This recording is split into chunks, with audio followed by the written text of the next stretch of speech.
Welcome to only IAS. स्वागत है आप सभी लोगों का current affairs revision for prelims 2022 में। इंडियन पॉलिटी के करंट अफेयर्स के रिवीजन का ये हमारा पहला लेक्चर है। आज के इस सेशन में हम सितंबर महीने के पॉलिटी के करंट अफेयर्स को रिवाइज करेंगे। इस सेशन का first important article deputy speaker के बारे में दिल्ली हाईकोर्ट ने बोला है सेंट्रल गवर्नमेंट को एक्सप्लेन करने के लिए कि डेप्यूटी स्पीकर की पोस्ट क्यों अभी तक खाली है और क्या ये वायलेशन ऑफ कॉन्स्टिट्यूशन नहीं है। तो भाई कहाँ क्या है पोस्ट, किस किस आर्टिकल से रिलेटेड है, ये हमें क्लैरिटी होनी चाहिए। तो आर्टिकल 93 के अंतर्गत आता है ये कॉन्स्टिट्यूशन में ऑफ बोथ जो प्रोसीजर है इलेक्शन का स्पीकर और डेप्यूटी स्पीकर का उसके बारे में।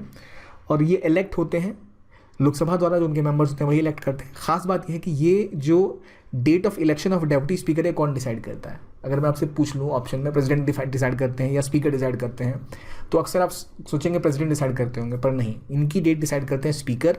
और स्पीकर कब इलेक्ट होंगे उस इलेक्शन की डेट डिसाइड करते हैं प्रेसिडेंट। अगेन अब जब वोटिंग राइट्स की बात करें तो जब हमें पता है कि जो स्पीकर वोट तब करते हैं जब कोई टाई होता है हाउस में। तो डेप्यूटी स्पीकर का क्या केस है? तो डेप्यूटी स्पीकर जब तक डेप्यूटी स्पीकर हैं तब तक वो वोट कर सकते हैं, लेकिन जब वो स्पीकर बन जाते हैं स्पीकर के एब्सेंस में या वो लीड कर रहे हैं, तो अगर कोई बिल आया तो तब वो तभी वोट करेंगे जब टाई हो। राइट, ये वोटिंग पैटर्न और ये डेट ऑफ इलेक्शन को लेकर थोड़ा कन्फ्यूजन है, इसलिए हमें क्लैरिटी होनी चाहिए। और जब भी किसी ये पार्लियामेंट्री कमेटी के मेंबर होंगे तो अपने आप ऑटोमेटिकली उसके चेयरमैन बन जाते हैं और इनका इलेक्शन जितना जल्दी हो उतना जल्दी होना चाहिए। और ये अपनी रिजिग्नेशन भी स्पीकर को ही सौंपते हैं और उसी तरह इनको रिमूव किया जाता है जैसे स्पीकर को रिमूव किया जाता है। तो ये बेसिक सी कहानी है और नॉर्मली ट्रेडिशन रहा है कि अपोजिशन को इसका पोस्ट दिया जाता था डेप्यूटी स्पीकर का। ये प्राइम मिनिस्टर मोरारजी देसाई के टाइम से चला आ रहा है। तो क्या एक कॉन्स्टिट्यूशन में ऐसा मेंशन है? नहीं। क्या ऐसा किसी आर्टिकल में मेंशन है? तो नहीं। तो ये एक ट्रेडिशन है बस, तो वो भी आपको पता होना चाहिए। क्वेश्चन 2017 में से रिलेटेड आया था। In the election for the Lok Sabha और state assembly the winning candidate must get at least 50% of votes polled to be declare elected according to provisions laid down in the constitution of India. In Lok Sabha the speakers post goes to the majority party and deputy speakers goes to the opposition. तो इसका क्या answer है बताइए? अब अगर पहला statement देखें तो सीधी सी बात कर रहा है कि कोई विनिंग कैंडिडेट है उसको एटलीस्ट 50% वोट्स मिलने चाहिए तभी वो इलेक्टेड माना जाएगा। ये तो सीधी सी बात है, गलत है। आपको बस अपने बाकी कैंडिडेट्स कॉम्पिटिटर्स के मुकाबले ज़्यादा वोट आने चाहिए और आप इलेक्टेड गिन लिए जाते हैं। ये आंसर लगभग सब सही करते हैं, लेकिन दूसरी स्टेटमेंट में फंस जाते हैं कि ऐसा कॉन्स्टिट्यूशन में लिखा हुआ है कि लोकसभा स्पीकर की पोस्ट मेजॉरिटी पार्टी को जाएगी और डेप्यूटी स्पीकर की ऑपोजिशन को। तो ऐसा कॉन्स्टिट्यूशन में लिखा हुआ नहीं है, बस ऐसा एक ट्रेडिशन फॉलो किया जाता रहा है। तो it's D, neither A neither be, दोनों में से कोई स्टेटमेंट नहीं है। हमारा नेक्स्ट आर्टिकल जजेस के अपॉइंटमेंट को लेकर है।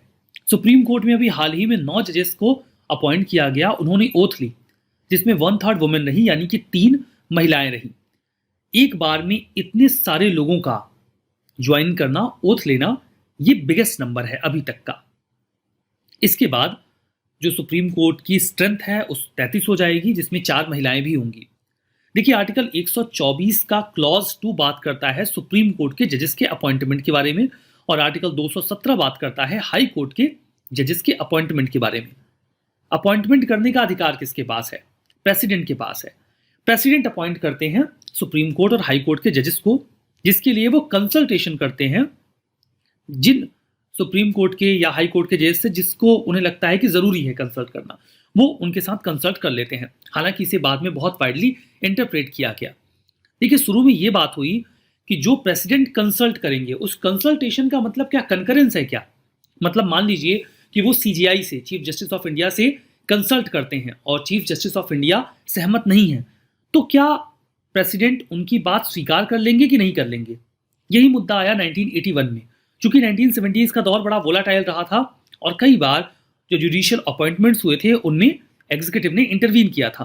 तो 1981 में ये मामला आया जिसमें इस बात को साफ कर दिया गया कि चीफ जस्टिस ऑफ इंडिया की रिकमेंडेशन अगर किसी अपॉइंटमेंट को लेकर है या फिर ट्रांसफर को लेकर है, उसे जुडिशरी एक ठोस कारण बताते हुए इनकार कर सकती है।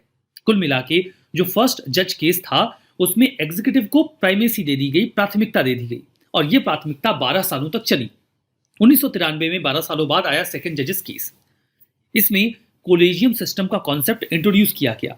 यहां पर यह कहा गया कि प्रेसिडेंट का जो जुडिशरी के साथ कंसल्टेशन है उसका मतलब है कंकरेंस, मतलब जुडिशरी का इन अपॉइंटमेंट के मामलों में सहमत होना जरूरी है। लेकिन जुडिशरी का मतलब यहां पर सीजीआई नहीं है, एक इंडिविजुअल पूरे इंस्टीट्यूशन को रिप्रेजेंट नहीं कर सकता। इसीलिए मामला निकला कोलेजियम का।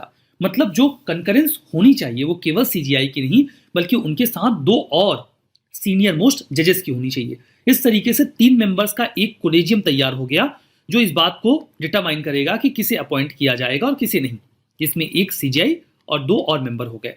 1998 में 3rd जजेस केस आया, इसमें कोलेजियम को एक्सपेंड करके एक 5 मेंबर बॉडी बना दिया गया, मतलब सीजीआई और 4 सीनियर मोस्ट जज। सुप्रीम कोर्ट का जो कोलेजियम होता है इसके हेड सीजीआई होते हैं और 4 मेंबर्स होते हैं। हाई कोर्ट के कोलेजियम में हाई कोर्ट के चीफ जस्टिस और 4 अदर सीनियर मोस्ट जज होते हैं। अगर हाई कोर्ट के कोलेजियम ने कोई नाम प्रेसिडेंट को देना है तो वो सबसे पहले सीजीआई और सुप्रीम कोर्ट के कोलेजियम से अप्रूव होना चाहिए। जजेस जो हायर जुडिशरी में होते हैं वो केवल कोलेजियम सिस्टम के माध्यम से ही अपॉइंट होते हैं और सरकार का रोल केवल तभी आता है जब उनके पास नाम पहुंच जाए। यहां पर देखिए एक प्रश्न है प्रीलिम्स 2014 का कि सुप्रीम कोर्ट के जजेस के नंबर को इंक्रीज करने का अधिकार किसके पास है। इसका सही जवाब है पार्लियामेंट। ये अधिकार तो देखिए पार्लियामेंट के पास ही है। हमारा नेक्स्ट आर्टिकल काफी इंपॉर्टेंट है, that is about Kirby Anglong agreement. Kirby Anglong agreement जो आसाम की टेरिटोरियल इंटीग्रिटी को इंश्योर करने के लिए अभी साइन किया गया है, उम्मीद ये है कि दशकों से चले आ रहे क्राइसिस को ये खत्म करेगा। देखिए ये इंडिया है, इंडिया में नॉर्थ ईस्टर्न रीजन में यहाँ पर आपको दिख रहा है आसाम और इसे ही यहाँ पर यहाँ बड़ा कर दिया गया है। ये जो दोनों येलो रीजन आपको मिल रहे हैं ये दोनों मिलकर बनाते हैं कर्बी आंगलोंग डिस्ट्रिक्ट। ये जो कर्बी आंगलोंग ये पूरा रीजन है और आसपास के कुछ और रीजन्स को मिलाकर काफी लंबे समय से इनफैक्ट 1960s से ही एक सेपरेट स्टेट की मांग चलती रही है। 1980s के बाद वहां पे कई सारे ग्रुप्स थे जो वायलेंट हो गए और इंसर्जेंसी स्टार्ट हो गई। इस इंसर्जेंसी को हैंडल करने के लिए कई बार निगोशिएशंस हुए हैं और फाइनली जो भी रेबल ग्रुप्स थे वो एक बार ऑन टेबल आए हैं और फाइनली कर्बी आंगलोंग एग्रीमेंट को साइन कर लिया गया। ये लार्जेस्ट डिस्ट्रिक्ट है आसाम का। इसे एडमिनिस्टर किया जाता है कर्बी आंगलोंग ऑटोनॉमस काउंसिल के द्वारा। देखिए 6th शेड्यूल के तहत ऑटोनॉमस काउंसिल का प्रावधान है। नॉर्थ ईस्टर्न रीजन में 10 ऑटोनॉमस काउंसिल वर्क करती हैं जो डिस्ट्रिक्ट एडमिनिस्ट्रेशन संभालती हैं। उनमें से एक कर्बी आंगलोंग ऑटोनॉमस काउंसिल है। जो डिस्ट्रिक्ट है इसमें कई सारे ट्राइबल और एथनिक ग्रुप्स आते हैं लाइक कुकीज, दिमासस, गारोस, रिंगमा नागा, तीवा और कर्बीज। ये सभी इसका हिस्सा है इस रीजन का। यहाँ की जो डाइवर्सिटी है इसकी वजह से अक्सर ये जो आउटफिट्स हैं अलग अलग डिमांड्स को लेकर, डिफरेंसेस को लेकर इंसर्जेंसी में इन्वॉल्व रहते हैं। इस एग्रीमेंट के बाद उम्मीद है कि ये इंसर्जेंसी खत्म हो जाएगी। क्या बातें की गई हैं? जो इंसर्जेंट्स हैं या जो रेबल ग्रुप्स रहे हैं उनके लिए बात यह है कि वो पीस का रास्ता अपनाएंगे, खुद को सोशलाइज करेंगे और मेन स्ट्रीम सोसाइटी का हिस्सा बनेंगे। ये तो उनकी ओर से होगा, वो अपने हथियार छोड़कर वायलेंस का रास्ता छोड़ देंगे। ये तो उनकी ओर से है। फर्दर उन्हें क्या मिल रहा है? देखिए एक तो ये कहा गया है कि जो पेटी क्राइम्स उनके द्वारा किए गए हैं और जो केसेस उनके ऊपर लगाए गए हैं उसे खत्म कर दिया जाएगा। जो बड़े क्राइम्स के केसेस हैं उन्हें case to case basis handle किया जाएगा कि क्या वो हटाए जा सकते हैं, क्या अपराध ऐसा तो नहीं कि उसे खत्म करना किसी के लिए इनजस्टिस हो जाएगा। अगर ऐसा नहीं है तो उन अपराधों में भी माफी की संभावना रहेगी। फर्दर 5 मिलिटेंट ऑर्गेनाइजेशंस हैं जिन्होंने अपने हथियार डाल दिए हैं और लगभग 1000 लोगों ने वायलेंस छोड़ दिया फरवरी 2021 में। सरकार की ओर से 1000 करोड़ रुपए के स्पेशल डेवलपमेंट पैकेज की बात की गई जिसमें सेंट्रल गवर्नमेंट देगी 5,000 करोड़, 500 करोड़, नॉट 5,000, 1000 तो टोटल है ना, और असम की सरकार 500 करोड़ देगी। स्पेशल प्रोजेक्ट्स लगा के इस पूरे रीजन को बहुत अच्छी तरीके से डेवलप करने का प्लान है। फर्दर इस पूरे रीजन को और बढ़िया ऑटोनॉमी दी जाएगी। कर्बी आंगलोंग ऑटोनॉमस काउंसिल बढ़िया से ऑटोनॉमस तरीके से काम कर सके, उनके कल्चर को, आइडेंटिटी, लैंग्वेज को प्रोटेक्ट किया जाएगा और ऑलराउंड डेवलपमेंट की कोशिश की जाएगी। कर्बी वेलफेयर काउंसिल को भी बनाने की बात की गई है। जो कर्बी पीपल इस ऑटोनॉमस काउंसिल के रीजन में नहीं रहते, एरिया में नहीं रहते, उसके बाहर रहते हैं, ये उनके डेवलपमेंट के लिए भी काम करेगी। जो स्टेट का कंसोलिडेटेड फंड है उसे भी अमेंड किया जाएगा ताकि कर्बी आंगलोंग ऑटोनॉमस काउंसिल के खर्चे को डिसबर्स करने में कोई प्रॉब्लम ना आए, आसानी से उन्हें पैसा दिया जा सके। हमारा next article V G Somani committee के बारे में है। यूनियन गवर्नमेंट ने अभी हाल ही में एक कमेटी बनाई है जो कि नई नई दवाओं, कॉस्मेटिक्स और मेडिकल डिवाइसेस को लेकर कुछ नया जो लेजिस्लेशन आना है उस संबंध में रिकमेंडेशन देंगे। इस कमेटी को चेयर किया जा रहा है, हेड किया जा रहा है drug controller general of India VG Somani ji के द्वारा। मैंडेट यही है कि जैसे कानून बनेगा तो उसके पहले कंसल्टेशन वगैरह करना होता है, क्या जरूरी है क्या नहीं जरूरी है। तो प्री लेजिस्लेटिव कंसल्टेशन मतलब कानून बनने के पहले का कंसल्टेशन ये करेंगे आपस में मिलके, और जो अभी वर्तमान का कानून है drugs and cosmetics act of 1940 उसे एग्जामिन करेंगे। इसके पहले इस एक्ट को बदलने के लिए कई बार बिल्स आए हैं समय समय पे, ये उसको भी एग्जामिन करेंगे, उसमें क्या अच्छी बातें हैं, और फिर रिकमेंड करेंगे कि जो नया drugs and cosmetics and medical device bill है उसमें क्या मुख्य बातें होनी चाहिए। हमारा next article national commission for minorities के बारे में है। Former IPS officer Iqbal Singh Lalpura ji को इसका चेयरमैन अपॉइंट किया गया है। 1978 में माइनॉरिटीज कमीशन को स्टैब्लिश किया गया था मिनिस्ट्री ऑफ होम अफेयर्स के एक रेजोल्यूशन के तहत, तो ये मिनिस्ट्री ऑफ होम अफेयर्स से ही अटैच हुआ करती थी। 1984 में इसे मिनिस्ट्री ऑफ होम अफेयर्स से अलग किया गया और जो मिनिस्ट्री ऑफ एक नई मिनिस्ट्री बनी थी उसमें मिनिस्ट्री ऑफ वेलफेयर, उससे जोड़ दिया गया। 1992 में इस संबंध में एक कानून आया, NCM act, national commission for minorities act 1992, और उसी के आधार पे 1993 में ये एक स्टैच्यूटरी कमीशन के रूप में एग्जिस्टेंस में आया और 5 रिलीजियस कम्युनिटीज को इसके एम्बिट में रखा गया। Those were Muslims, Christians, Sikhs, Buddhist और जोरास्ट्रियंस यानी कि पारसीज। ये नोटिफाइड माइनॉरिटीज बन गए इंडिया के। 2014 में जैन कम्युनिटी के लोगों को भी इसका हिस्सा बना दिया गया। एनसीएम में एक चेयरपर्सन होते हैं, एक वाइस चेयरपर्सन और 5 मेंबर यानी कि टोटल 7 लोग। इन्हें सेंट्रल गवर्नमेंट नॉमिनेट करती है। कोशिश ये की जाती है कि ये पर्सन ऑफ एमिनेंस, एबिलिटी और इंटीग्रिटी जो बढ़िया से अपना काम कर सकें। सभी का कार्यकाल 3 साल का होता है। यहाँ पर इनका फंक्शन होता है कि माइनॉरिटीज का डेवलपमेंट कितना बढ़िया हुआ है उसे इवेल्युएट करें और जो भी लॉज हमारे बनाए गए हैं पार्लियामेंट के द्वारा, जो कॉन्स्टिट्यूशन में प्रावधान है, उनका सही से माइनॉरिटीज के डेवलपमेंट के लिए इस्तेमाल हो रहा है कि नहीं, उसे भी देखना इनका काम होता है। हमारा नेक्स्ट आर्टिकल एक पहल कैंपेन के बारे में है। ये कैंपेन जो है वो ministry of law and justice NALSA के साथ मिलकर कर रहा है, नेशनल लीगल सर्विस अथॉरिटी। इसका उद्देश्य यह है कि हम लोगों को अवेयर करें कि अगर आपके पास पैसे नहीं हैं और आप किसी लीगल ग्लिच में फंसे हुए हैं, किसी केस में हैं, तो आप फ्री लीगल एड अवेल कर सकते हैं। नालसा का एक इनिशिएटिव आया था, टेरे लॉ इनिशिएटिव। ये इनिशिएटिव 2017 में आया था। Ministry of law and justice ने इस इनिशिएटिव को लॉन्च किया था, नालसा ने नहीं। नालसा हालांकि इसमें असिस्ट कर रहा था। इसमें यह था कि वीडियो कॉन्फ्रेंसिंग और टेलीफोन सर्विस के माध्यम से ऐसे लोग जो लीगल एडवाइस चाहते हैं उनको लीगल एडवाइस दी जाएगी। जो मार्जिनलाइज्ड और डिसएडवांटेज सेक्शन है, जो एलिजिबल हैं फ्री लीगल एड को लेकर, जो सेक्शन 12 है legal service authority act of 1987 का, उसके तहत उन्हें फ्री लीगल सर्विस दी जाएगी। वो लीगल सर्विस वो service centres, common service centres के माध्यम से ले सकते हैं। ऐसी लॉयर्स जो इस प्रकार की सर्विस देना चाहते हैं वो इस इनिशिएटिव से जुड़ गए हैं और लोगों की मदद कर रहे हैं। बाकी जो अन्य लोग हैं उन्हें 30 रुपए की एक नॉमिनल फी देनी होगी इस सर्विस को अवेल करने के लिए। आर्टिकल पार्लियामेंट्री प्रिविलेजेस के बारे में है। हाल ही में वाइस प्रेसिडेंट और राज्यसभा के चेयरमैन एम वेंकैया नायडू ने पार्लियामेंट्री प्रोसीडिंग्स के डिसरप्शन को लेकर एक स्टेटमेंट दिया। जैसा कि हम जानते हैं, जो कोई भी वाइस प्रेसिडेंट होता है वो ऑटोमेटिकली राज्यसभा का चेयरपर्सन बन जाता है। एक्स ऑफिशियो चेयरपर्सन होते हैं वाइस प्रेसिडेंट राज्यसभा के। वर्तमान में ये पद एम वेंकैया नायडू जी के पास है। उन्होंने कहा कि अगर कोई भी व्यक्ति, कोई पार्लियामेंटेरियन पार्लियामेंट्री प्रोसीडिंग को डिसरप्ट करता है तो इसे कंटेम्प्ट ऑफ हाउस की संज्ञा दी जाएगी। ये किसी मेंबर ऑफ पार्लियामेंट का प्रिविलेज नहीं है कि वो पार्लियामेंट्री प्रोसीडिंग को डिसरप्ट करें। उन्होंने एक बहुत ही खूबसूरत बात कही। उन्होंने कहा कि गवर्नमेंट का काम है प्रपोज करना, अपोजिशन का काम है अपोज करना और हाउस का काम है डिस्पोज करना।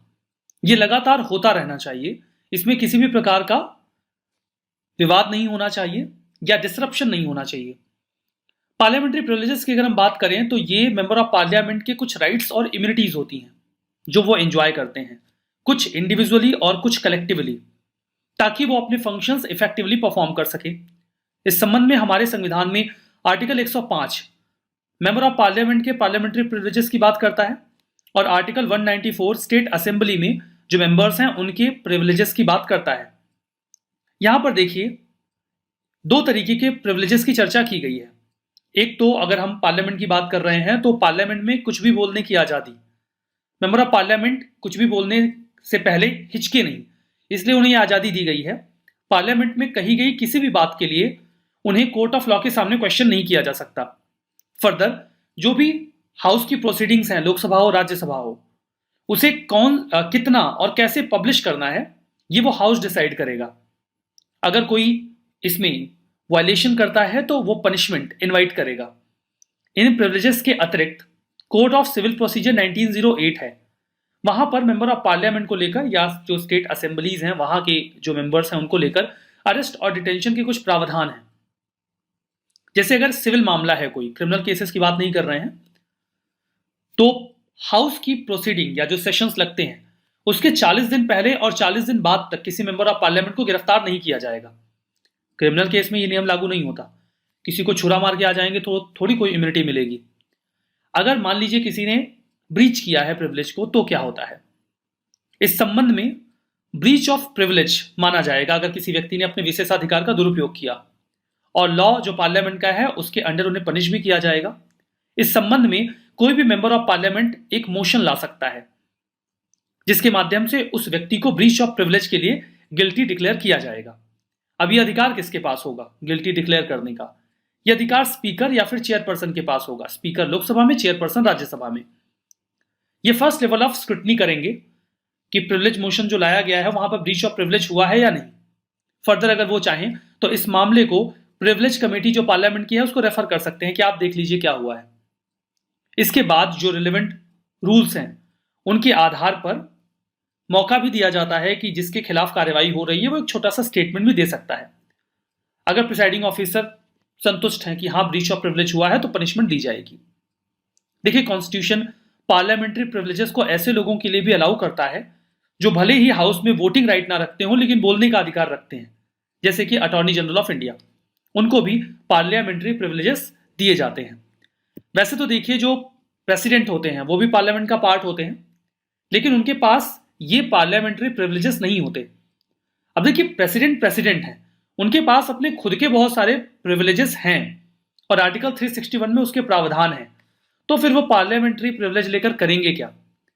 वैसे देखिए, प्रिविलेज से जुड़ा हुआ एक प्रश्न आया था 2017 में। वैसे ये प्रश्न इक्वलिटी पर बेस्ड था। कई बार यूपीएससी बहुत बेसिक कॉन्सेप्ट पे प्रश्न पूछती है, जैसे कि सोसाइटी में इक्वलिटी अगर हम इंश्योर करते हैं तो किस चीज की एब्सेंस होनी चाहिए? तो सही जवाब था प्रिविलेज। प्रिविलेज की एब्सेंस को आप इक्वलिटी कह सकते हैं। तो बेसिक कॉन्सेप्ट पे भी प्रश्न पूछे जाते हैं, बेसिक डेफिनेशंस आपको पता रहे जरूरी है। हमारा नेक्स्ट आर्टिकल फास्टर सिस्टम के बारे में है।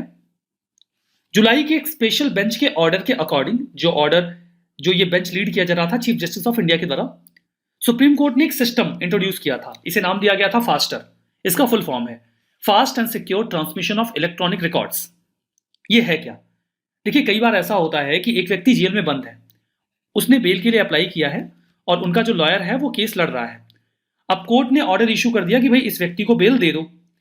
अब बेल का ऑर्डर इशू तो हो गया है, लेकिन अब ये ऑर्डर जाएगा कोर्ट के जेल अथॉरिटीज के पास, और वो जेल अथॉरिटीज उस पर प्रोसेस करके उस व्यक्ति को बेल देंगे।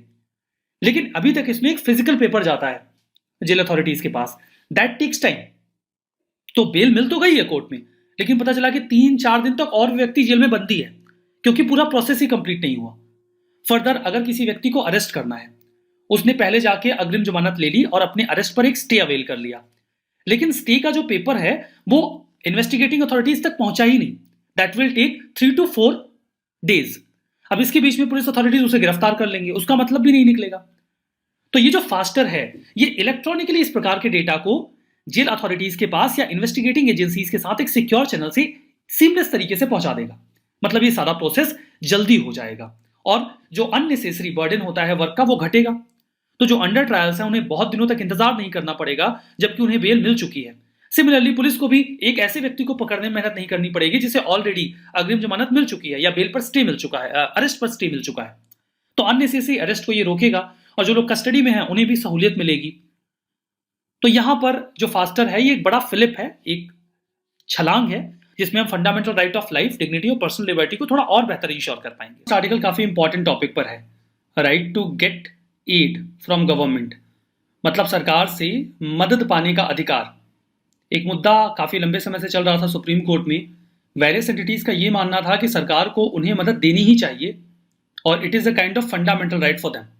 सुप्रीम कोर्ट ने यहां पर बिल्कुल क्लियर कह दिया कि सरकार से एड पाना ये किसी भी एंटिटी का फंडामेंटल राइट नहीं हो सकता। ये तो पॉलिसी मैटर है। अगर सरकार को लगता है कि वो किसी को एड दे सकते हैं तो देंगे, अगर उन्हें नहीं लगता कि वो नहीं दे सकते तो नहीं देंगे। कोई ये नहीं कह सकता कि नहीं आपको हमको एड देना ही पड़ेगा। ये तो जबरदस्ती वाली बात हो गई ना, कि कोई आपसे कहे नहीं आपको मेरी मदद करनी ही पड़ेगी। मदद तो वो करना चाहे सामने वाला व्यक्ति करे, ना करना चाहे तो ना करे।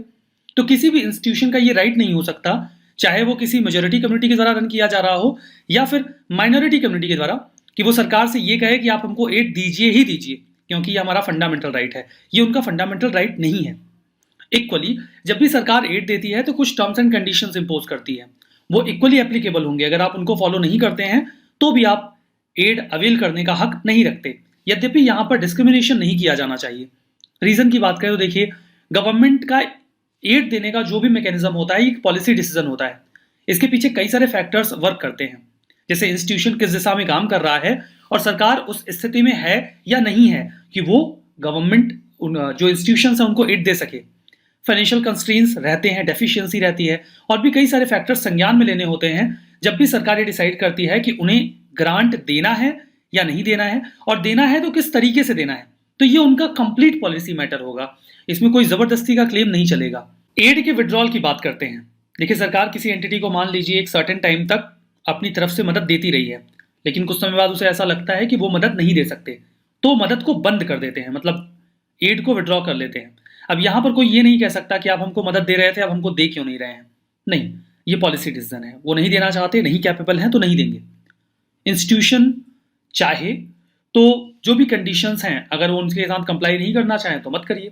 जैसे सरकार जब भी बोलेगी कि हम आपको कुछ ग्रांट देंगे, आपको ये काम करना होगा, हमारी ये पॉलिसी गाइडलाइंस माननी होंगी, आप नहीं मानना चाहते तो नहीं मानिए और उसके बाद जो एड का मैकेनिज्म है उससे बाहर हो जाइए। तो इससे एक बात तो समझ में आ गई कि कोई भी एंटिटी या कोई भी इंस्टीट्यूशन सरकार से ये नहीं बोल सकता कि आप हमको ग्रांट ऑफ एड दीजिए ही दीजिए। ये सरकार का मुद्दा हो जाएगा। देखिए, एड देने को लेकर कुछ कॉन्स्टिट्यूशनल प्रोविजंस हैं। स्पेसिफिकली यहाँ पर हम माइनॉरिटी कम्युनिटीज की बात कर रहे हैं। आर्टिकल 30 का क्लॉज 1 ये बोलता है कि कोई भी माइनॉरिटी है, चाहे वो रिलीजियस हो या फिर लिंग्विस्टिक हो। हमारे कॉन्स्टिट्यूशन में 2 ही प्रकार की माइनॉरिटीज की बात की गई है, रिलीजियस और लिंग्विस्टिक। उनके पास ये अधिकार होगा कि वो किस प्रकार के एजुकेशनल इंस्टीट्यूशंस स्टैब्लिश करना चाहते हैं या उन्हें एडमिनिस्टर करना चाहते हैं। आर्टिकल 30 का क्लॉज 1A ये काफी इंपॉर्टेंट है। यहां पर सरकार को ये कहा गया है कि जब भी वो किसी प्रॉपर्टी का रेट फिक्स करेंगे तो वो इस हिसाब से होगा कि जो माइनॉरिटी ग्रुप्स हैं, अगर वो किसी जमीन का, प्रॉपर्टी का एक्विजिशन करना चाहते हैं तो उसका रेट ऐसा ना हो कि वो उसे खरीद ही ना पाए। मतलब एक और तो आप कहते हो कि हम डिस्क्रिमिनेशन नहीं कर रहे हैं, रेट ही ऐसा रख दो कि वो ले ही ना पाए। ऐसा आप नहीं कर सकते। रेट ऐसा होना चाहिए कि वो उसे अफोर्ड कर सकें, अवील कर सकें। आर्टिकल 30 का क्लॉज 2 है। इसमें यह कहा गया है कि सरकार डिस्क्रिमिनेट नहीं करेगी किसी भी एजुकेशनल इंस्टीट्यूशन के बीच में अगर वो कोई भी मदद दे रहे हैं, या वो माइनॉरिटी का हो या फिर मेजॉरिटी का हो। माइनॉरिटीज में हम बात कर रहे हैं रिलीजियस और लिंग्विस्टिक माइनॉरिटी की। तो एड देते वक्त किसी प्रकार का डिस्क्रिमिनेशन नहीं किया जाएगा। मतलब ऊपर की जो बात है वो तो एप्लीकेबल है, लेकिन इसे तो नजरअंदाज नहीं कर सकते ना। आपका एड लेने का फंडामेंटल राइट नहीं है, लेकिन अगर किसी को मिल रहा है तो आपको भी मिलेगा, आपके साथ डिस्क्रिमिनेशन नहीं होगा। ठीक है। देखिए, यूपीएससी कुछ बहुत ही फंडामेंटल्स पे कई बार प्रश्न पूछती है, जैसे कि ये पूछा गया था, राइट की बात कर रहे हैं ना, राइट टू अवेल एड। यहां पर राइट टू वोट पे प्रश्न पूछा गया था प्रीलिम्स 2017 में कि है क्या ये, फंडामेंटल राइट है, नेचुरल राइट है, कॉन्स्टिट्यूशनल राइट है, लीगल राइट है। लोगों को बड़ी कंफ्यूजन हो गई थी। कई सारे लोग क्लेम कर रहे थे कि लीगल राइट होगा, कुछ लोगों ने बोला कॉन्स्टिट्यूशनल राइट होगा, बट इसका जो सही जवाब था that was C, right to vote एक कॉन्स्टिट्यूशनल राइट है, क्योंकि इसके सीधे सीधे प्रावधान हमारे संविधान में किए गए हैं। आर्टिकल एंटी डिफेक्शन लॉ के बारे में है। गुजरात के एक इंडिपेंडेंट एमएलए के द्वारा एक स्टेटमेंट दिया गया जहां पर उन्होंने कहा कि उन्होंने कांग्रेस पार्टी को इन स्पिरिट ज्वाइन कर लिया है। यहां पर इन स्पिरिट ज्वाइन करने का मतलब क्या है कि मैं अंतर आत्मा से कांग्रेस की आइडियोलॉजी को सपोर्ट करता हूं और अंतर आत्मा से कांग्रेस की ओर हूं। तो उनसे पूछा गया कि फिर अंतर आत्मा से क्यों, सीधे सीधे जाके आप पार्टी को ज्वाइन ही क्यों नहीं कर लेते। उन्होंने कहा कि मैं कुछ टेक्निकल इश्यूज की वजह से पार्टी को ज्वाइन नहीं कर सकता, मे बी अपकमिंग इलेक्शंस में मैं उनके टिकट से लड़ूं। अब ये जो टेक्निकल इशू है ये क्या है जिसकी वजह से वो कांग्रेस को ज्वाइन नहीं कर सकते। देखिए, मामला ये है कि अगर कोई भी व्यक्ति जो इंडिपेंडेंट है जीतने के बाद किसी पॉलिटिकल पार्टी को ज्वाइन करता है तो उसका एमपी या एमएलए का पद समाप्त कर दिया जाता है अंडर एंटी डिफेक्शन लॉ। वो डिस्क्वालीफाई कर दिए जाएंगे। इसी वजह से वो सीधे सीधे कांग्रेस को ज्वाइन नहीं कर सकते। खैर, ये तो कॉन्टेक्स्ट है। अब हम बात करते हैं इस मुद्दे पर। 10th शेड्यूल है हमारे कॉन्स्टिट्यूशन में, जिसे पॉपुलरली एंटी डिफेक्शन लॉ के नाम से पुकारा जाता है। इसे कॉन्स्टिट्यूशन में इंसर्ट करने के लिए 52nd अमेंडमेंट किया गया था 1985 में। इसके पहले कई सारे ऐसे मामले आए जब जो एमएलएस थे या एमपीज थे वो फ्रिक्वेंटली एक पार्टी से दूसरी पार्टी में चले जाते थे। इससे पॉलिटिकल इंस्टेबिलिटी का माहौल बनता था। इसे खत्म करने के लिए यह प्रावधान लाया गया। इस एक्ट में ये कहा गया है कि कौन सी ऐसी स्थितियां होंगी जिनमें कोई भी व्यक्ति अगर पॉलिटिकल पार्टी को ड्रॉप करता है इलेक्ट होने के बाद, तो उसका कैंडिडेचर खत्म कर दिया जाएगा। देखिए, इसमें 3 सिनेरियोज बताए गए हैं एमपीज और एमएलएस के लिए। अगर वो अपनी पॉलिटिकल पार्टी को छोड़ के या किसी दूसरी पॉलिटिकल पार्टी में जाते हैं, अगर किसी से नहीं जुड़े हुए हैं तो।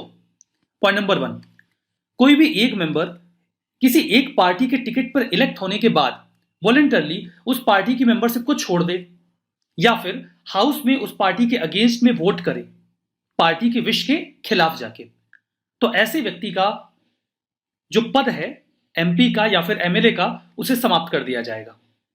दूसरा, अगर कोई ऐसा लेजिस्लेटर है जो इंडिपेंडेंट कैंडिडेट रहा, वो किसी पॉलिटिकल पार्टी के टिकट पे इलेक्शन नहीं लड़ा, इंडिपेंडेंट होकर लड़ा, और उसके बाद उसने इलेक्शन जीतने के बाद किसी पार्टी को ज्वाइन कर लिया, तो वो अपना एमपी या एमएलए का पद खो देगा, क्योंकि ये एक प्रकार से जनता के साथ धोखा होगा।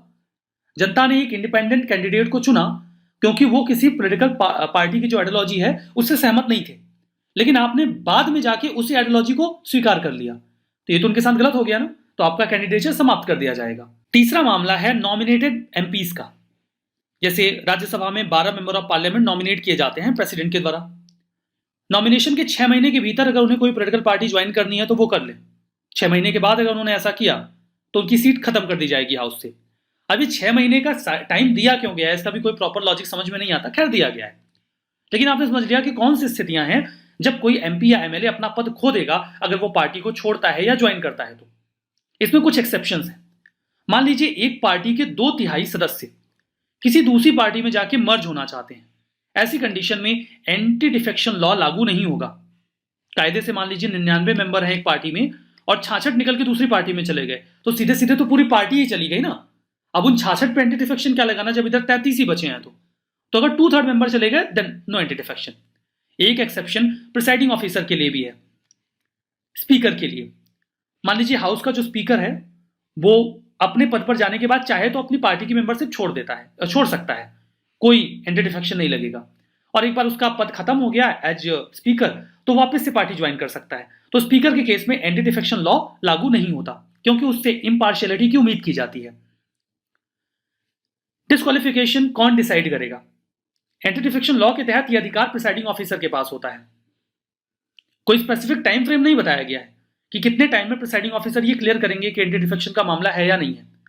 कई बार मान लीजिए कोई प्रिसाइडिंग ऑफिसर रूलिंग पार्टी के फेवर में है या प्रभाव में है, तो वो ऐसे मामलों को लटका देते थे अगर वो रूलिंग पार्टी से जुड़ा हुआ है। तो अब यहां पर देखिए, सुप्रीम कोर्ट ने अभी पिछले साल ये कहा था कि स्पीकर को with in 3 month anti defection का मामला डिसाइड करना होगा, वो इसे अनलिमिटेड टाइम तक खींच नहीं सकते। तो ये भी बात आप जानते रहिए। काफी स्टूडेंट्स को कंफ्यूजन होता है कि गैम्बलिंग, बेटिंग, फिक्सिंग, इनमें क्या फर्क है और क्या लीगल है या वो इलीगल है। तो सबसे पहले जानते हैं व्हाट इज गैम्बलिंग। गैम्बलिंग आपने देखी होगी, आप तो काफी एड्स भी आते हैं कि बेट लगाने के लिए। तो बेटिंग, गैम्बलिंग, इन सब में क्या डिफरेंस है ये देखते हैं। रिसेंटली दिल्ली हाई कोर्ट में एक प्ली गई थी कि भाई आप ऑनलाइन गेमिंग को बैन करो, फैंटेसी लीग्स को बैन करो। फैंटेसी लीग्स क्या होती हैं?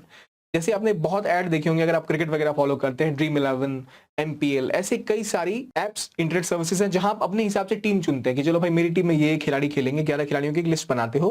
वो खिलाड़ी जैसे जैसे परफॉर्म करते हैं वैसे आपको पॉइंट्स मिलते हैं, और जो लोगों को सबसे ज्यादा पॉइंट्स मिलते हैं उनको प्राइज मनी दी जाती है। तो जैसे 10 लोग, 100 लोग हैं जिन्होंने सबने एक अपनी टीम बनाई और उन्होंने एक टूर्नामेंट एंटर किया। हर बंदे को, हर व्यक्ति को एंटर करने के लिए एक एंट्री फीस देनी पड़ती थी। आपने 100 रुपए दिए और 100 लोगों ने वो ग्रुप ज्वाइन किया तो प्राइज मनी हो गई 10,000 रुपए की। अब ये प्राइज मनी जो है ये जीतने वाला लेके चला जाएगा। तो आपने असल में किया क्या है, 100 लोगों ने आके अपने अपने कुछ एंट्री फीस डाली और अपनी अपनी टीम्स बनाई फैंटेसी वाली कि चलो मेरी टीम में ये प्लेयर, ये प्लेयर, ये प्लेयर, और वो प्लेयर अगर परफॉर्म करते हैं तो आपको उसके बदले में पॉइंट्स मिलते हैं, और जो लीडर होगा उस ग्रुप का, जो सर्वाधिक स्कोर पॉइंट करेगा, वो प्राइज मनी लेके जाएगा। तो जब तक ये छोटे लेवल पे होता है कोई प्रॉब्लम नहीं है। प्रॉब्लम तब आती है जब वो फैंटेसी लीग्स बहुत बड़े लेवल पे होने लगती है, लाखों लोग अब एप्स के थ्रू पार्टिसिपेट करते हैं और प्राइज मनी करोड़ों तक जाती है। 100 करोड़, 200 करोड़ की प्राइज मनी लगी होती है मार्केट में दांव पर। तो वहां पर हो सकता है कि जब इतने पैसे दांव पर लगे हों, 1000 करोड़, 2-2 करोड़ रुपए, तो वो व्यक्ति जो कंपनी चला रहे हैं वो चाहे इसको फिक्स करने का, और वो सोचे कि एक्स प्लेयर को जाके बोल दें कि भाई आपको बहुत लोगों ने लिया हुआ है और आपकी प्राइस, आप अगर रन बनाते हो तो वो लोग जीत जाएंगे, आप 0 पे आउट हो जाओगे तो शायद मुझे फायदा, क्योंकि मैंने आपको नहीं लिया हुआ। तो उनको बोल देंगे भाई इतने रन बना के आउट हो जाओ, या फिर ये भी होता है कि ये भी बेट लगा सकते हैं कि अगली बॉल पे चौका लगेगा, छक्का लगेगा, या फिर फुटबॉल की बात है तो कितने मिनट पे गोल होगा। तो अगर आप कह रहे हैं कि फर्स्ट हाफ के अंदर एक गोल हो रहा है या सेकंड हाफ के अंदर गोल हो रहा है या नहीं होगा कोई गोल, ऐसी बातें भी करके आप बैटिंग करते हैं कि होगा गोल तो चलो आप जीतोगे, नहीं हुआ तो आप फिर अपने पैसे हार जाओगे। इस तरह की बैटिंग की जाती है। तो बैटिंग इंडिया में और नॉर्मली दुनिया भर में लीगल माना जाता है। बैटिंग के साथ प्रॉब्लम नहीं है। ऐसी स्किल है जो देखा जाता है कि चलो आप क्रिकेट देखते आ रहे हैं, फुटबॉल देखते आ रहे हैं, आपको पता है एक पर्टिकुलर खिलाड़ी कैसा खेलता है, उस हिसाब से आप बैट लगाते हो, यानी शर्त लगाते हो कि हाँ मेरे एनालिसिस, मेरे स्किल्स के हिसाब से ये व्यक्ति ऐसी बैटिंग करेगा या ऐसी ऐसा खेलेगा और इसकी वजह से इसके जीतने के चांसेस ज्यादा हैं, तो मैंने इसके ऊपर बैटिंग करी। प्रॉब्लम तब आती है जब आप उस खिलाड़ी को अप्रोच करके उसको फिक्स करने की कोशिश करते हो। फिक्सिंग हर जगह बैन होती है और वो इलीगल भी होती है। तो सेंटर ने बोला है इस केस में कि जो अब ऑनलाइन बैटिंग स्टार्ट हो गई है, ऑनलाइन ये जो फैंटेसी लीग स्टार्ट हो गई है, इसके बारे में सेंटर ने बोला है कि ये राज्य सरकार के कानून के अंतर्गत आता है। तो जो स्टेट गवर्नमेंट्स है वो डिसाइड करेंगे कि क्या लीगैलिटी होनी चाहिए और कैसा लॉ पास होना चाहिए, और वो स्टेट गवर्नमेंट ही उस पर लॉ बनाएंगी। और अभी प्रेजेंटली अगर आप सिनेरियो देखें तो आप देखेंगे इंडिया में हॉर्स रेसिंग लीगल है। हॉर्स रेसिंग क्यों लीगल है? क्योंकि ऐसा कहा जाता है कि पहले किसी को जानकारी होनी चाहिए कि कौन सा घोड़ा कैसा दौड़ता है, कौन सी ब्रीड अच्छी नस्ल की है, तो उस हिसाब से आप स्किल्स का इस्तेमाल करते हुए बताते हो अच्छा नहीं ये घोड़ा जीतना चाहिए इस रेस में, तो आप उसके ऊपर बैटिंग करते हो, तो वो जीतेगा तो आपको पैसे मिलेगा। और इंडिया में इट इज लीगल। लेकिन गैम्बलिंग इंडिया में मोस्टली इलीगल है कई स्टेट्स में, लेकिन लॉटरीज तक लीगल है। गोवा, केरला, अरुणाचल प्रदेश, मिजोरम, सिक्किम, वेस्ट बंगाल, नागालैंड, इन स्टेट्स में बैटिंग और लॉटरीज आर लीगल। और ऑनलाइन गैम्बलिंग और लैंड बेस्ड कैसीनोज वो भी कई जगह लीगल है, जैसे गोवा, सिक्किम, नागालैंड और दमन में, जहां पब्लिक गैम्बलिंग एक्ट 1976 है, जिसके अंतर्गत इन राज्यों में गैम्बलिंग इज लीगल। यानी कौन सी गैम्बलिंग? तो कैसीनोज में होती है। और लॉटरीज तो कई राज्यों में लीगल है, जबकि बॉम्बे यानी मुंबई, महाराष्ट्र की हम बात करें, वहां गैम्बलिंग प्रोहिबिटेड है under Bombay prevention of gambling act 1887। जबकि ई गेमिंग ये लीगलाइज है सिक्किम और नागालैंड में। इसलिए आप देखेंगे कि जो मुंबई है वहां पर आप अक्सर देखेंगे कि भाई हॉर्स रेसिंग बहुत होती है, लेकिन वहां कसिनोज नहीं है। और कसिनोज कहाँ है? गोवा के आसपास। तो जो इस तरह के गैम्बलर्स होते हैं वो अक्सर गोवा जाके गैम्बलिंग करते हैं। और सिक्किम, नागालैंड में भी ये कुछ लीगलिटी इनके बारे में है, लॉटरीज भी लीगल है। बाकी नॉर्दर्न स्टेट्स में, सदर्न स्टेट्स में मोस्टली ये सब इलीगल है। तो वो स्टेट गवर्नमेंट पे डिपेंड करता है वो उसको लीगल मानते हैं या नहीं मानते हैं। ये बात हो गई नॉर्मल बैटिंग या कसिनोज की, जो जमीन पे हुआ करते थे, 10 लोग शर्त लगा रहे हैं, लॉटरी बिक रही है टिकट और आप शर्त लगा रहे हैं, वो वाली बात है।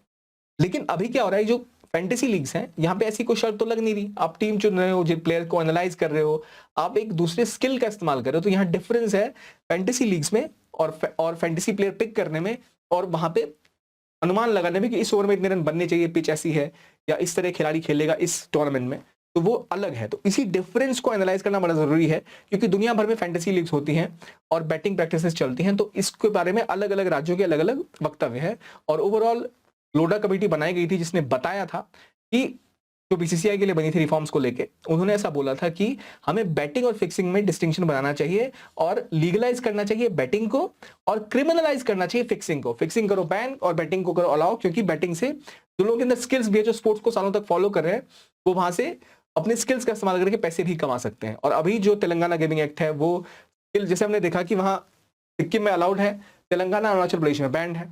और तो ऑल इंडिया अभी प्रेजेंटली जो ये वर्चुअल लीग्स हैं, वर्चुअल फैंटेसी लीग्स हैं, और जो ये ई गेमिंग वाली वेबसाइट्स हैं, इनका खुद का एक कंसोर्टियम है, खुद की एक फेडरेशन है, और इन्होंने अपने लिए खुद एक सेल्फ रेगुलेटिंग कोड बनाया हुआ। तो अब जब भी फैंटेसी लीग ऐसे कुछ ऐड देखेंगे तो वहां हमेशा बताया जाएगा कि ये एक ऐसी गेम है जिससे आपको आदत लग सकती है, लत लग सकती है, एडिक्टेड हो सकते हैं उसको, तो आपको अब संभल के खेलना चाहिए। तो कुछ इन्होंने रेगुलेटिंग कोड बनाया है, पर फिर भी हमने देखा है रिसेंटली कई बच्चे और कई लोग जिनको जानकारी नहीं होती कैसे ये ऑपरेट होता है, वो इसमें फंस जाते हैं और बहुत सारा पैसा गवा देते हैं। यहाँ तक हमने ई गेमिंग के बारे में भी देखा, जो गेम्स होती है वो उनकी भी एडिक्टिव होती है, जैसे पबजी के बारे में हमने देखा था, और फ्री फायर और कई सारी गेम्स है जिनमें लोग एडिक्टिव हो जाते हैं और लाखों पैसे उनके पीछे फूंक देते हैं। लेकिन जो पर्टिकुलर ये गेम्स है जहां हम जिनकी बात कर रहे हैं, ये गैम्बलिंग की तरह दिखती है, क्योंकि आप सीधा सीधा दाव लगा रहे होते हो कि ये खिलाड़ी इतने रन बनाएगा, क्योंकि आप तो खेल नहीं रहे। कम से कम जो आप पबजी वगैरह खेल रहे हो वहां आप गेम ऑपरेट कर रहे होते हो, यहाँ आप ऑपरेट नहीं कर रहे हो, यहाँ बोल रहे हो एक्स प्लेयर इतने रन बनाएगा, इसीलिए मैं उम्मीद कर रहा हूँ कि ये इतने रन बनाएगा, और ये अगर रन बना गया तो आप पैसे जीत गए, वरना आप पैसे हार गए। तो इसलिए डिफरेंस है ई गेमिंग में और गैम्बलिंग वाली गेम्स में, जिसको लेकर अभी तक क्लैरिटी नहीं है, जिसको लेकर सेंटर ने कहा है कि स्टेट गवर्नमेंट ही इसको बनाएंगी अपने अपने राज्य के हिसाब से। अब की रिकमेंडेशन क्या है कि बैटिंग को लीगलाइज करो विद सेफगार्ड्स, और इसके अलावा जो वॉचडॉग्स है, आप देखो कि कोई फिक्सिंग ना करे, आप देखो कि वो जो ग्रुप्स हैं वो स्पोर्ट्स में डायरेक्टली इन्वॉल्व ना हो। अगर कोई बैटिंग कंपनी है, कोई अगर फैंटेसी लीग की कंपनी है, तो वो अगर डायरेक्टली किसी फ्रेंचाइज के साथ या किसी स्पोर्ट्स अथॉरिटी के साथ या किसी स्पोर्ट्स ग्रुप के साथ कहीं से भी जुड़ी रहेगी तो चांसेस होंगे कि वो इंटरफेयर करेगा और बैटिंग के बाद फिक्सिंग करने की कोशिश करे। इसके अलावा प्लेयर्स के, एडमिनिस्ट्रेटर्स के और जो भी स्पोर्ट्स अथॉरिटीज हैं सबकी इनकम और एसेट्स डिक्लेयर होने चाहिए ताकि पता रहे कि अच्छा ये इनकी लीगल इनकम है, वरना ऐसे बैकडोर से बहुत सारी जो ब्लैक इनकम है वो आ सकती है और गलत तरीके से इस्तेमाल हो सकता है बैटिंग इंडस्ट्री का और फैंटेसी लीग्स का ड्राइव करने के लिए प्लेयर को और फिक्स करने के लिए मैचेस को, जिससे कि स्पोर्ट्स का भी बुरा होता है और स्पोर्ट्स असल में जो फैंस होते हैं जो इतनी मेहनत से इतना टाइम लगाते हैं, इतने पैसे लगाते हैं, उनके साथ भी एक छलावा होता है। तो इसके अलावा लाइसेंसिंग की बात की गई है कि जो बेट्स लगा रहे हैं उनको लाइसेंस मिलने चाहिए और वो लीगल एज के होने चाहिए, उनका डिटेल पूरा रिकॉर्डेड होना चाहिए ताकि एक सही तरीके से काम कर पाए सेंसस के बारे में। ये टॉपिक काफी न्यूज में रह रहा है, काफी पॉलिटिकल पार्टीज, अलग अलग ऑर्गेनाइजेशंस डिमांड करती है कि सरकार जो कास्ट सेंसस का डेटा है उसको पब्लिक करे। तो क्या है कास्ट सेंसस और कैसे ये डिफरेंट है बाकी सेंससेस की तुलना में, इसके बारे में थोड़ी बात करते हैं और थोड़ी क्लैरिटी लेते हैं। सबसे पहले व्हाट इज सेंसस? ये आपको पता है कि 10 साल में एक बार एक सेंसस होता है जो कि पूरा सर्वेक्षण करता है देश की जनसंख्या का, जिससे हमें पैटर्न और वो क्या कार्य में सम्मिलित है ये पता लगता है। नॉर्मल सेंसस होता था, लेकिन 2011 में पहली बार एक कास्ट वाइज सेंसस किया गया जिसके अंदर जो सर्वेक्षण किया गया उसमें इंडियन पॉपुलेशन का जो डेटा है वो डेमोग्राफिक्स के अलावा कास्ट वाइज भी बनाया गया। अब डेमोग्राफिक्स मतलब क्या एज ग्रुप होता है, कितने लोग किस कार्य में सम्मिलित हैं, तो जिससे हमें पता लगता है primary sector, tertiary sector, secondary sector में कितने लोग कार्यरत हैं और कितने लोगों की कितनी मीन इनकम है और कितने लोग कितने रिसोर्सेज रखते हैं, इसका पता हमें सेंसस के थ्रू ही लगता था। कास्ट सेंसस में खास बात ये की गई कि जब क्वेश्चनर आता था तो उनसे उनके कास्ट के डेटा को भी कलेक्ट किया गया, जिससे ये पता लग सके कि किस कास्ट के लोग इतनी ज्यादा पॉपुलेशन का शेयर रखते हैं, क्या डेमोग्राफिक्स है।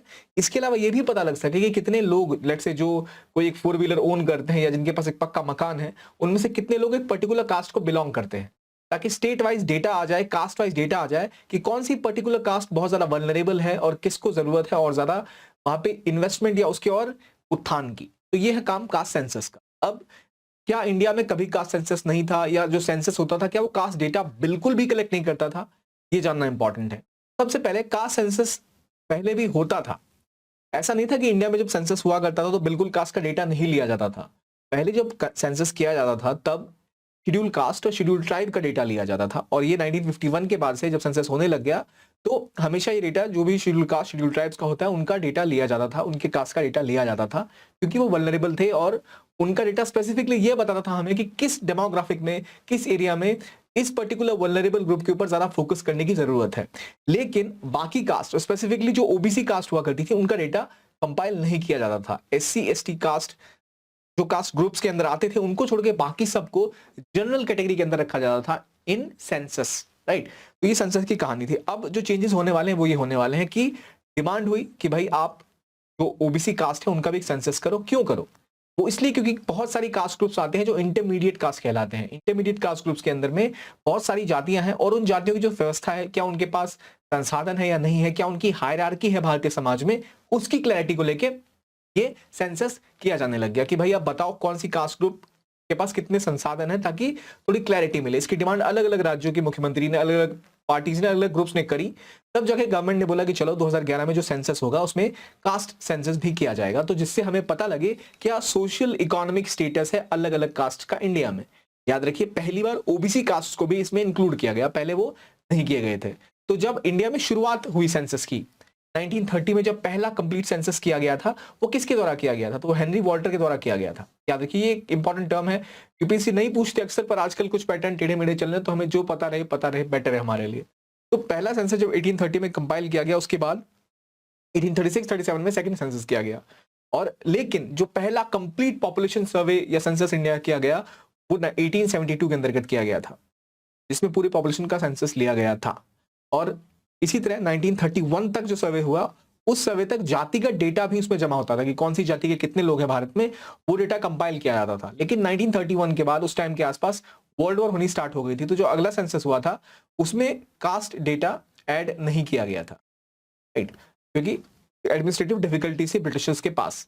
उसके बाद जब 1947 में, उसके बाद जब इंडिया आजाद हुआ तो सेंसस में ये कास्ट डेटा इंक्लूड नहीं किया जाने लगा। और उस टाइम में ऑलमोस्ट 52% के आसपास जो शेयर माना जाता था वो एक इन पर्टिकुलर कास्ट ग्रुप्स का माना जाता था इंडिया के ओवरऑल पॉपुलेशन में।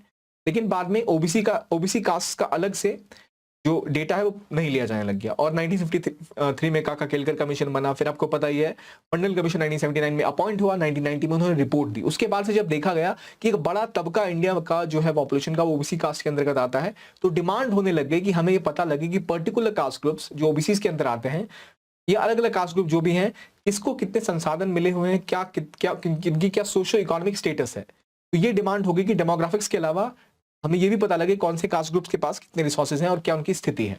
तो जो SECC मतलब सोशो इकोनॉमिक कास्ट सेंसस 2011 का हुआ था, उसके अंतर्गत रूरल और अर्बन एरियाज के अलग अलग कास्ट ग्रुप्स के और उनके हाउस होल्ड को रैंक प्रोवाइड की गई थी कि कितने घरों के पास पीने का पानी की सुविधा है, कितने घरों के पास जो घर है वो पक्के का, कितने घरों के पास 4 व्हीलर्स हैं या 2 व्हीलर्स हैं। और ये सारा डेटा एक क्वेश्चनर आता था, उसमें पूछा गया और उसको कंपाइल किया गया। लेकिन जो 3 सेंसस कॉम्पोनेंट हुआ करते थे इसमें, वो थे census in urban area, rural area और कास्ट सेंसस। तो कास्ट सेंसर जो ministry of home affairs, registered council of India और सेंसस कमिश्नर ऑफ इंडिया के अंतर्गत आता था, इसका डेटा पब्लिक नहीं किया। लेकिन जो 2 प्राइमरी सेंसस के अंदर हुए थे डेटा, मेन सेंसस अर्बन और रूरल का, उसको पब्लिक किया गया था। तो बार बार डिमांड थी कि आप इसका डेटा भी पब्लिक करो।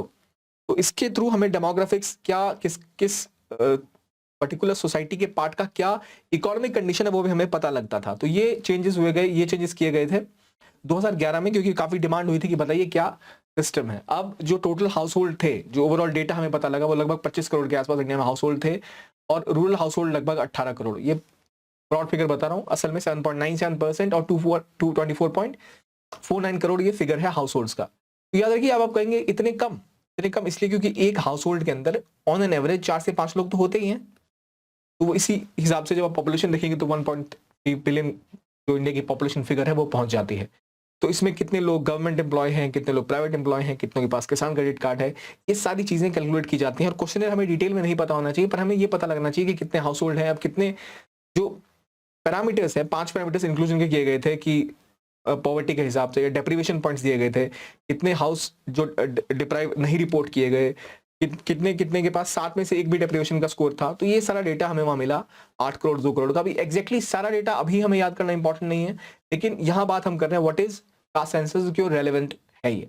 तो ये बात हुई थी प्रोमिनेंटली कास्ट सेंसस की, जिसका हमें पता लगा क्या डिफरेंस है सेंसस में, कास्ट सेंसस में, और क्यों socio economic caste census important है। तो आज के इस सेशन में बस इतना ही। Thank you very much.